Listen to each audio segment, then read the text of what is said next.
देहात एक शब्द है, देहात। इसके बारे में बड़ी इंटरेस्टिंग बात बता रहा हूँ, आपको यकीनन नहीं मालूम होगा, कुछ लोगों को छोड़ के किसी को पता नहीं होगा आप में से। देहात शब्द का क्या अर्थ है? आप कहेंगे देहात का अर्थ है गाँव। अब मैं पूछूंगा कितने गांव, आप बोलेंगे एक गांव, और गांव को देहात बोलते हैं, तो मैं बोलूँगा नहीं, एक गांव को देहात नहीं बोलते हैं। देहात दरअसल एक बहुवचन शब्द है, फारसी का है, एक बहुवचन शब्द है देहात। तो इसका एक वचन क्या है?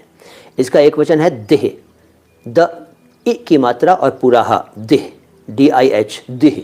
उर्दू में दाल के नीचे जेर और गोल है, देह। देह का मतलब होता है गांव, देह का मतलब गांव, और इसका बहुवचन देहात, एक से ज़्यादा गांव।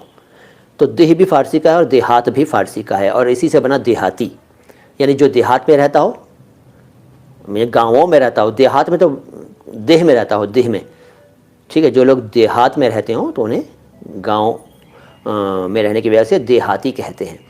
ये एक कोई बुरा शब्द नहीं है, ये बहुत एक, ये सिर्फ एक पहचान का शब्द है कि जो गांव में है वो देही। असल में एक आदमी को देही कहना चाहिए, देही, लेकिन एक को भी देहाती कह देते हैं लोग। देहात तो बहुवचन है, तो देहाती भी बहुवचन शब्द है। एनीवे